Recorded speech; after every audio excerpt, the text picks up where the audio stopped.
அஸ்ஸலாமு அலைக்கும். ரெஜினா கிச்சனில் இப்போ என்ன பார்க்க போகிறோன்னா கிச்சடி தான் பார்க்க போகிறோம். குதிரைவாலி அரிசி வச்சு வாங்க எப்படி செய்கிறதுன்னு பார்க்கலாம். நான் தாளிக்கு சோம்பு, பட்டை, கிராம்பு, ஏலக்காய், பிரிஞ்சி இலை போட்டிருக்கேன். அப்புறம் வெங்காயம், பச்சை மிளகாய், கருவேப்பிலை போட்டிருக்கேன். அதை நல்லா வதக்கிட்டு பீன்ஸு, கேரட்டு, பட்டாணி எல்லாம் போட்டு நல்லா வதக்கிக்கோங்க. நான் பட்டாணி ஊற வச்சு வேக வச்சு வச்சுருந்தேன். அதை வீடியோ எடுக்க மறந்துட்டேன். நீங்களும் ஆட் பண்ணிக்கோங்க. இப்போ இஞ்சி பூண்டு ஒரு ஸ்பூன் போட்டுக்கலாம். அதையும் போட்டு நல்லா வதக்கலாம். மஞ்சத்தூள் ஒரு ஸ்பூன் போட்டுக்கலாம்.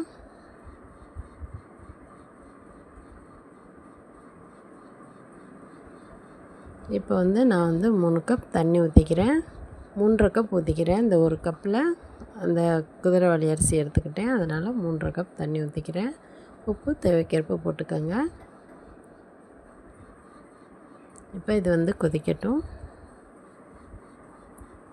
இது கொதிக்கிற வரைக்கும் நம்ம இந்த குதிரைவாலி அரிசி எடுத்து நம்ம ஒரு 2 நிமிஷம் ஊற வச்சுக்கலாம்.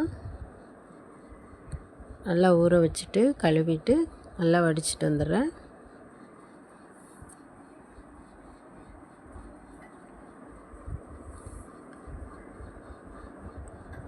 இந்த மாதிரி வடித்து வச்சுக்கோங்க. இப்போ நல்லா கொதி வந்துருச்சு. இந்த ஸ்டேஜில் நீங்கள் உப்பு பார்த்துக்கோங்க.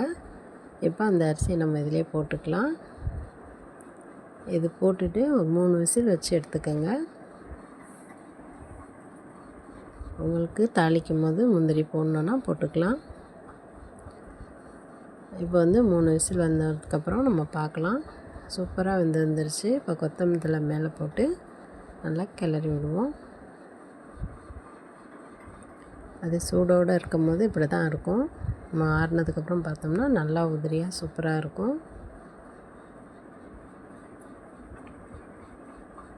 பாருங்கள், சூப்பராக ரெடி ஆகிடுச்சு பாருங்கள். இது ஆறினோடனே கொஞ்சம் வெது வெதுப்பாக சாப்பிட்டு பாருங்கள். டேஸ்ட்டு நல்லா வேறு லெவலாக இருக்கும். இப்போ நான் சாப்பிட்டு காமிக்கிறேன் பாருங்கள்.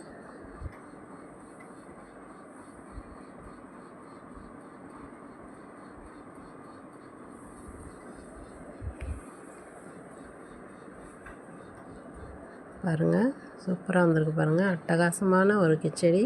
நீங்களும் வீட்டில் இதே மாதிரி செஞ்சு பாருங்கள். எப்படி வந்துச்சுன்னு எனக்கு கமெண்ட்டில் சொல்லுங்கள். என் வீடியோ பிடிச்சிருந்தால் லைக் பண்ணுங்கள்.